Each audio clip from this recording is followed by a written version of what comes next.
শুরুর দিকে যুক্তরাষ্ট্র যখন ইরানের বিরুদ্ধে সামরিক পদক্ষেপ গ্রহণ করে, তখন ডোনাল্ড ট্রাম্প প্রশাসনের মধ্যে একটি আত্মবিশ্বাস কাজ করছিল যে উন্নত প্রযুক্তি, শক্তিশালী বিমান হামলা এবং কৌশলগত আধিপত্যের মাধ্যমে খুব দ্রুত ইরানকে নিয়ন্ত্রণে আনা সম্ভব হবে।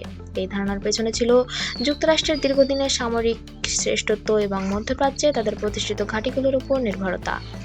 কিন্তু যুদ্ধ দীর্ঘায়িত হওয়ার সাথে সাথে পরিস্থিতি ভিন্ন দিকে মোড় নিতে শুরু করে। ইরান তাদের প্রচলিত যুদ্ধ কৌশলের পাশাপাশি অ্যাসাইমেট্রিক ওয়ারফেয়ার বা অসম যুদ্ধনীতির মাধ্যমে পাল্টা আঘাত হানতে থাকে। বিশেষ করে মধ্যপ্রাচ্যে অবস্থিত মার্কিন সামরিক ঘাঁটিগুলোর উপর ছড়িয়ে ছিটিয়ে আক্রমণ চালিয়ে তারা বোঝাতে শুরু করে এই যুদ্ধ কেবল একটি সীমাবদ্ধ ফ্রন্টে আটকে থাকবে না, বরং এটি একটি ধীরে ধীরে বিস্তৃত আঞ্চলিক সংঘাতের রূপ নিতে পারে। এই অপ্রত্যাশিত প্রতিরোধে ডোনাল্ড ট্রাম্প প্রশাসনের প্রাথমিক কৌশলগত হিসেবকে চ্যালেঞ্জের মুখে ফেলে, কারণ তারা ধারণা করেছিল দ্রুত নির্ণায়ক আঘাতের মাধ্যমে ইরানকে পিছু হটানো যাবে। কিন্তু বাস্তবে ইরান যুদ্ধক্ষেত্রকে বিস্তৃত এবং চাপকে বহুমাত্রিক করে তোলে।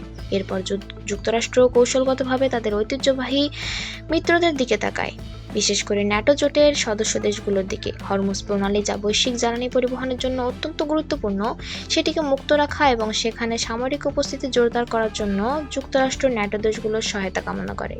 তবে এখানে একটি গুরুত্বপূর্ণ বাস্তবতা সামনে আসে।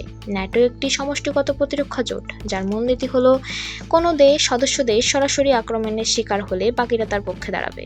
কিন্তু এই ক্ষেত্রে যুদ্ধটি যুক্তরাষ্ট্র নিজেই শুরু করেছে বলে অনেক সদস্য রাষ্ট্র এটিকে একটি কালেকটিভ ডিফেন্স পরিস্থিতি হিসেবে দেখেনি, ফলে তারা সরাসরি জড়িয়ে পড়তে অনিচ্ছুক থাকে। ইউরোপীয় দেশগুলোর এই অবস্থানের পেছনে আরও কিছু কারণ কাজ করে। তারা মধ্যপ্রাচ্যে নতুন করে বড় আকারের যুদ্ধ জড়াতে চায় না। বৈশ্বিক জ্বালানি বাজারের অস্থিরতা তাদের নিজস্ব অর্থনীতিকে ঝুঁকিতে ফেলতে পারে, এবং সবচেয়ে গুরুত্বপূর্ণ, তারা এই সংঘাতকে কূটনৈতিকভাবে সমাধানের পক্ষেই বেশি আগ্রহী।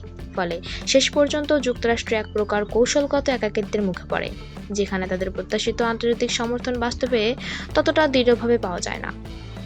এই পুরো পরিস্থিতি একটি বড় শিক্ষা সামনে আনে। আধুনিক যুদ্ধে শুধুমাত্র সামরিক শক্তি নয়, বরং জোট রাজনীতি, কূটনৈতিক বৈধতা এবং দীর্ঘমেয়াদী কৌশলগত পরিকল্পনাও সমানভাবে গুরুত্বপূর্ণ। আর এই জায়গাতেই ইরান তুলনামূলকভাবে দুর্বল সামরিক শক্তি হওয়া সত্ত্বেও একটি জটিল ও দীর্ঘস্থায়ী প্রতিরোধ গড়ে তুলতে সক্ষম হয়েছে।